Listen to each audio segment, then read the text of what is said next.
Right Exchange.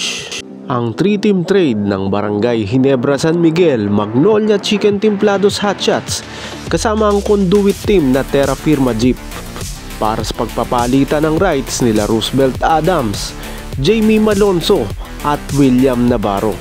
Kailan at paano ito mangyayari? At sa dulo ng ating video, abangan ang ating 2006 Ginebra Trade Trivia. Iyan ang mga pag-uusapan natin ngayon, kaya huwag mong kalimutan na mag-comment at mag-suggest din para malaman ang opinion mo. Interesado si Magnolia Head Coach L.A. Tenorio sa dati niyang kakampi mula sa Barangay Ginebra San Miguel na si Jamie Malonzo. Handa umano si Coach L.A. Tenorio na saluhin itong si Jamie Malonzo na ngayon ay masasabing nasa floating status o walang kasiguraduhan ang kanyang pro basketball career. Sa PBA, nasa Barangay Ginebra pa rin ang kanyang PBA playing rights, pero nakapaloob dito ang kanyang 3-year ban dahil sa hindi niya pagpirma ng kontrata na inalok sa kanya ng Barangay Ginebra San Miguel bago ang 50th season nang matapos ang kanyang huling kontrata sa Barangay Ginebra San Miguel. Ayon mismo sa ating importante mula sa SMC, ay wala na raw umanong balak ang pamunuan ng Barangay Ginebra San Miguel na ibalik at ipakiusap itong si Jamie Malonzo. Kahit nga nangangailangan ng Barangay Ginebra San Miguel ng added firepower pagdating sa kanilang opensa dahil na rin sa hindi magandang standings nila ngayong ongoing All Filipino Cup.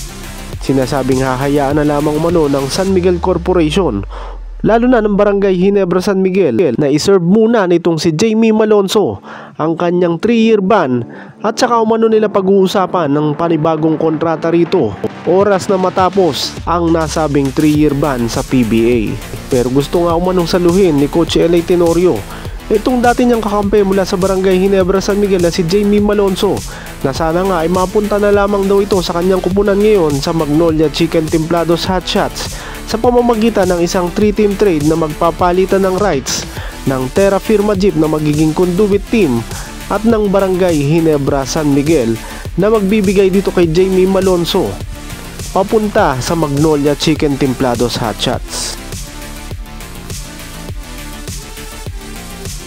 Ayon sa ating source mula sa SMC mismo, ay nagkausap na umano itong si Jamie Malonzo at si L.A. Tenorio sa recent training ng Gilas Pilipinas para sa kanilang preparasyon sa November window ng FIBA qualifiers para sa FIBA World Cup sa 2027. Una umanong kinausap ni L.A. Tenorio itong si Jamie Malonzo, at nang pumayag nga ito ay saka umanong kinausap ni Coach L.A. Tenorio si Coach Tim Cone at maging si SMC Sports Director Alfrancis Chua tungkol nga dito sa sinasabing gustong pagsalo ni L.A. Tenorio kay Jamie Malonzo sa Magnolia Chicken Templados Hotshots. Pero hindi pa umano ito nakakakuha ng malinaw na sagot mula kay Coach Tim Cone dahil ipinasa ito kay SMC Sports Director Alfrancis Chua dahil ito raw ang nakakaalam ng mga ganitong usapin, lalo na pagdating sa kontrata ng mga players mula sa SMC. Habang si SMC Sports Director Alfrancis Chua naman daw ay sasangguni pa o ipagpapaalam pa ito kay SMC COO Ramon S. Ang tungkol nga sa balak na pagsalo nitong si L.A. Tenorio dito kay Jamie Malonzo. Ayon sa ating source, nang malaman daw umano ni Coach L.A. Tenorio na po pwedeng mapaigsi ang 3-year ban itong si Jamie Malonzo kung hihingi nga ito ng public apology at pagmimitingan daw ito ng mga PBA Board of Governors kung tatanggapin yung sinasabing public apology at paiiksiin yung 3-year ban na ipinataw dito kamakailan lamang.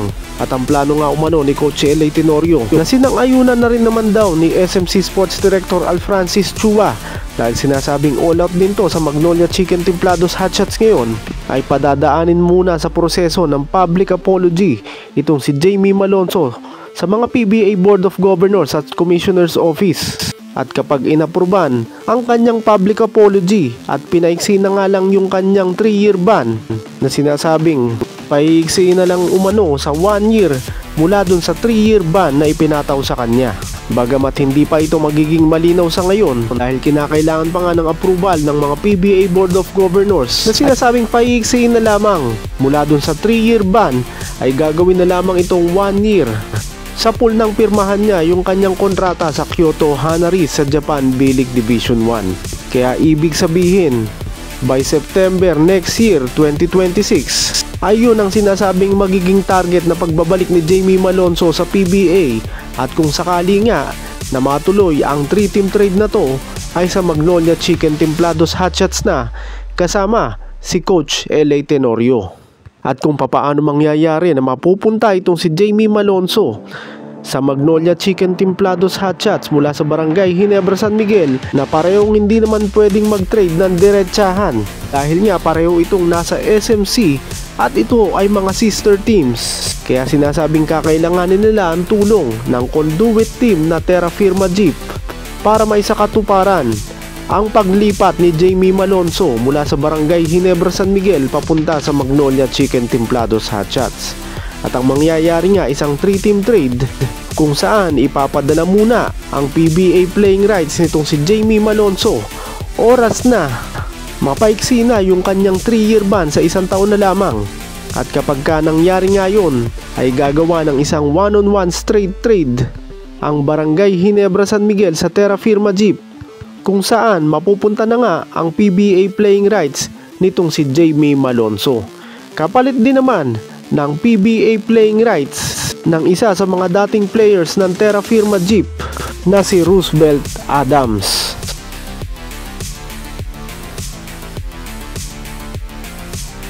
Kung tutuusin, bago pa sana magumpisa ang 50th season ng PBA, ay nilalakad na ng Barangay Ginebra San Miguel ang isang trade para sa PBA playing rights sana nitong si Roosevelt Adams mula sa Terra Firma Jeep papunta sa Barangay Ginebra San Miguel. At ang hinihintay na lamang sana nila nga noon ay ang go signal mismo dito mula kay Roosevelt Adams. Dahil nung panahon na sana'y gagawin nila yung isang trade para dito, ay sumasailalim pa sa negosasyon itong si Roosevelt Adams sa mga teams mula sa Japan B-League. At kung hindi nga sana ito nakakuha ng panibagong kontrata sa Japan B-League, ay magbabalik na nga sana ito sa Pilipinas para sana maglaro na sa Barangay Ginebra San Miguel at maisakatuparan na nga yung trade na magdadala sa kanya sa Barangay Ginebra San Miguel mula sa Terra Firma Jeep. Pero ang nangyari nga, nakakuha pa ito ng kontrata sa Japan B-League Division 3 sa Tokushima Gambarus ng isang season na kung saan kung hindi aabot sa playoffs ang kanyang koponan ay hanggang sa May 2026 matatapos ang 1 season contract nitong si Roosevelt Adams sa Tokushima Gambarus sa Japan B-League Division 3. At kung aabot naman sila ng playoffs ay po pwede itong umabot hanggang July, at doon lamang ito mapapakinabangan ng Barangay Ginebra San Miguel kung sakali nga na matutuloy ang 3-team trade na to. Sakaling mangyari nga ang 3-team trade na to, masasabing ito na nga ang papalit kay Jamie Malonzo sa kanyang binakanting pwesto sa Barangay Ginebra San Miguel, dahil halos pareho sila ng laruan o style of play.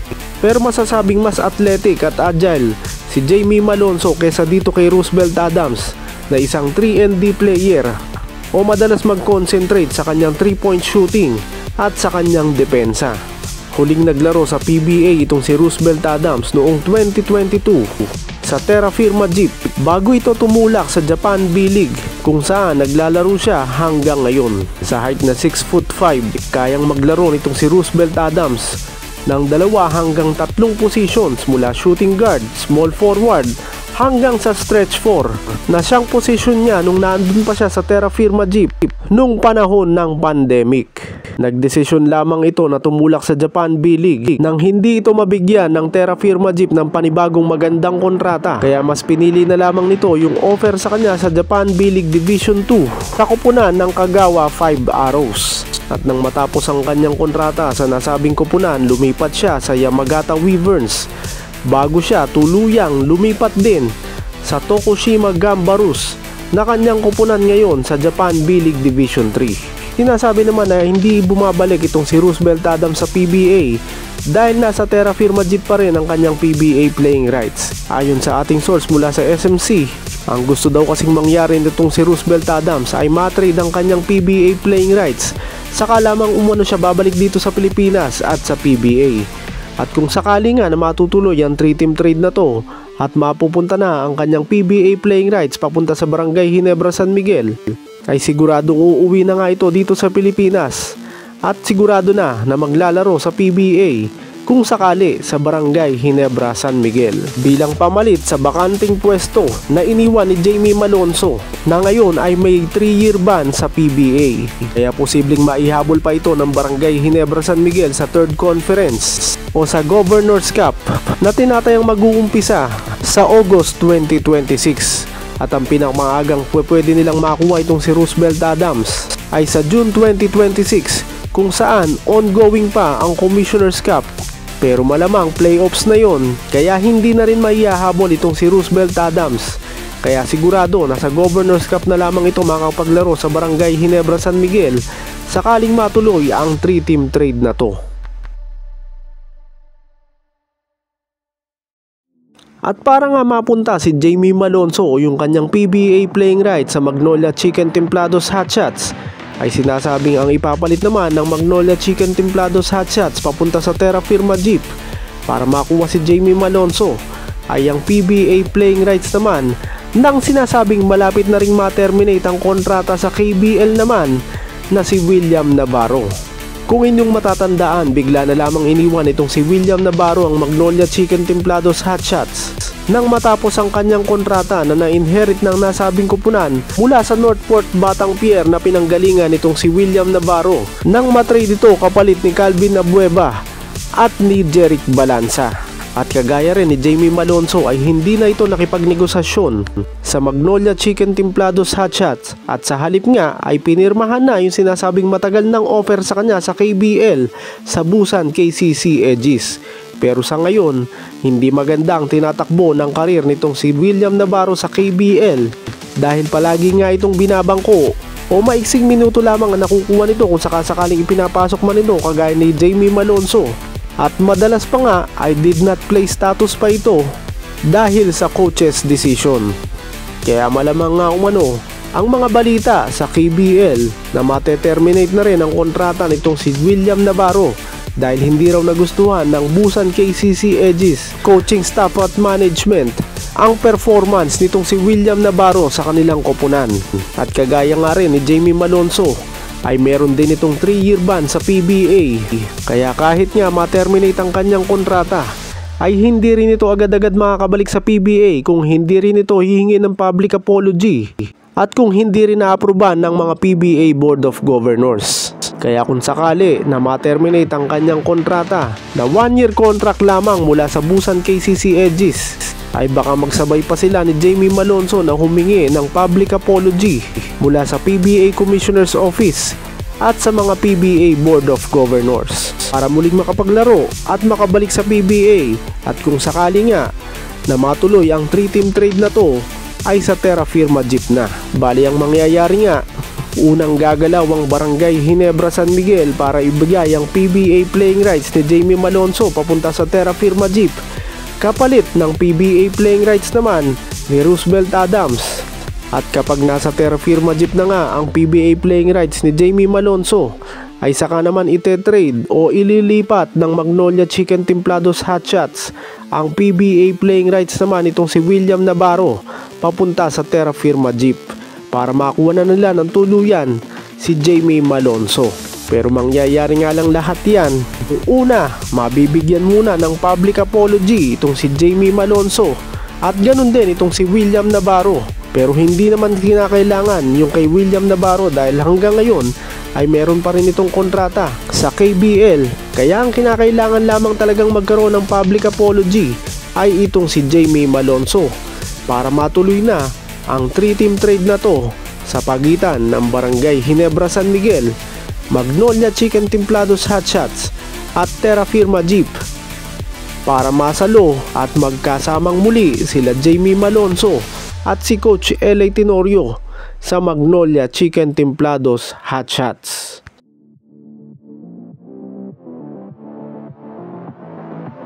Anong opinion mo dito sa napapabalita na balak umanong saluhin ni Coach LA Tenorio ang kanyang dating kakampi mula sa Barangay Ginebra San Miguel na si Jamie Malonzo?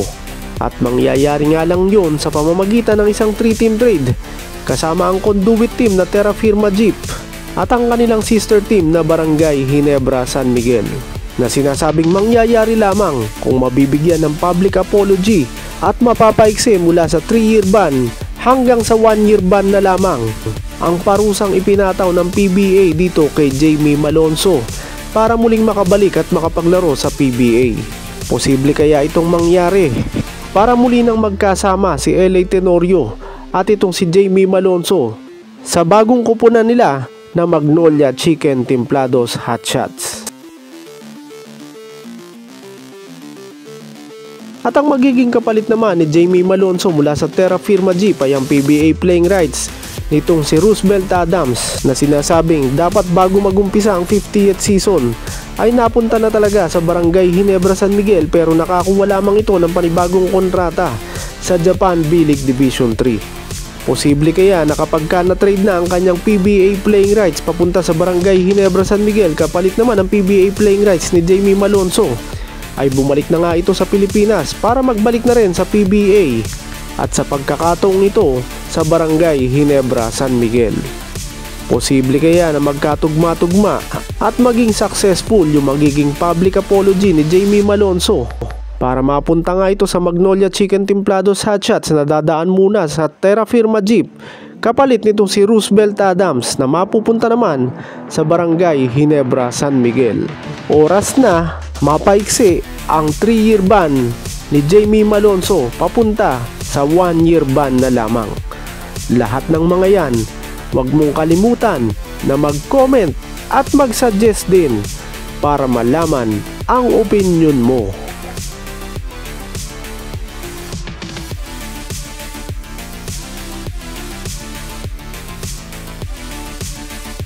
Pagkakataong ito, meron na tayong trivia time.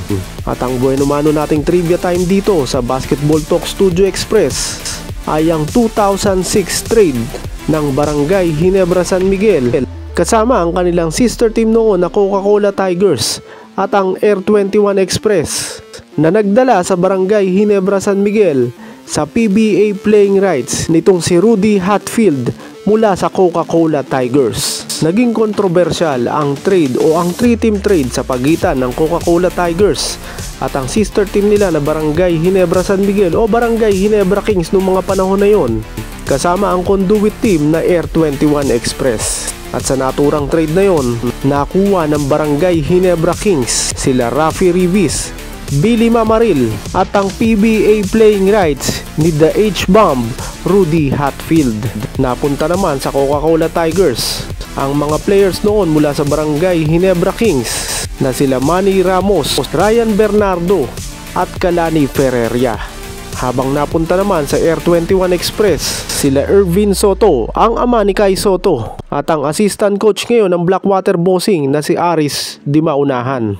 Nangyari ang nasabing 3-team trade noong July 30, 2006 at walang nag-aakala noon na babalik pa itong si Rudy Hatfield sa PBA dahil 2005 pa ito huling naglaro sa Coca-Cola Tigers at pagkatapos nga noon ay hindi na muling bumalik sa PBA dahil sinasabing nag-iba na umano ito ng karir nang bumalik sa Amerika, kung saan sinabing naging bumbero ito at nag-apply din daw bilang wrestler sa WWE.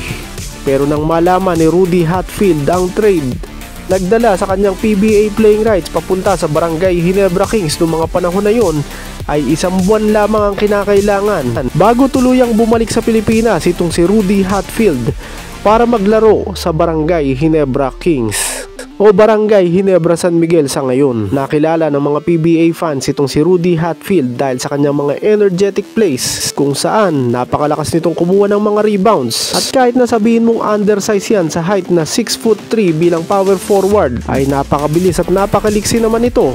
Kaya sa kanyang unang taon pa lamang sa Barangay Ginebra Kings noong mga panahon na yon ay nakatulong na siya para makakuha ng nasabing koponan ang championship sa PBA.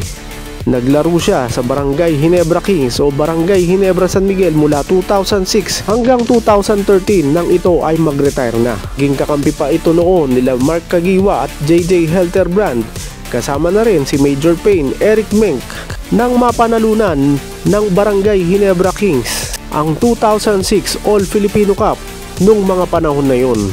At sa nilulutong 3-team trade nga ngayon ng Barangay Ginebra San Miguel, Magnolia Chicken Templados Hot Shots at ng Terra Firma Jeep, ay masasabing may kahalintulad ang sitwasyon itong si Rudy Hatfield noong 2006 at po pwedeng mangyari yon ngayong 2026 o 20 years after nang magbalik si Rudy Hatfield sa PBA.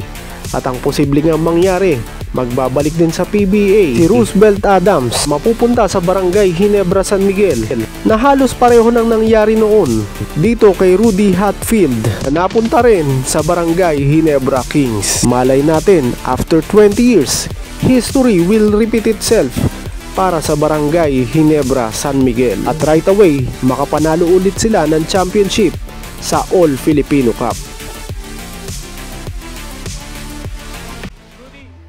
Back to the PBA, you promised you will win a championship for Barangay Ginebra. You never failed in that promise because you won a championship today.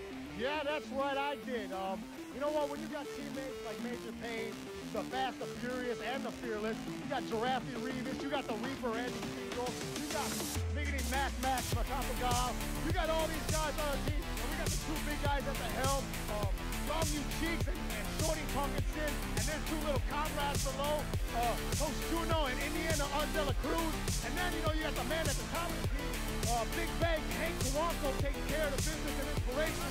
What more can you say? Those are the people I gotta thank. But there's also one more person I gotta thank who helped me through all the sacrifice, who helped me through all the strength, gave me the strength to do this, to come back, to be strong even when I was down. And that one person, of course, is myself.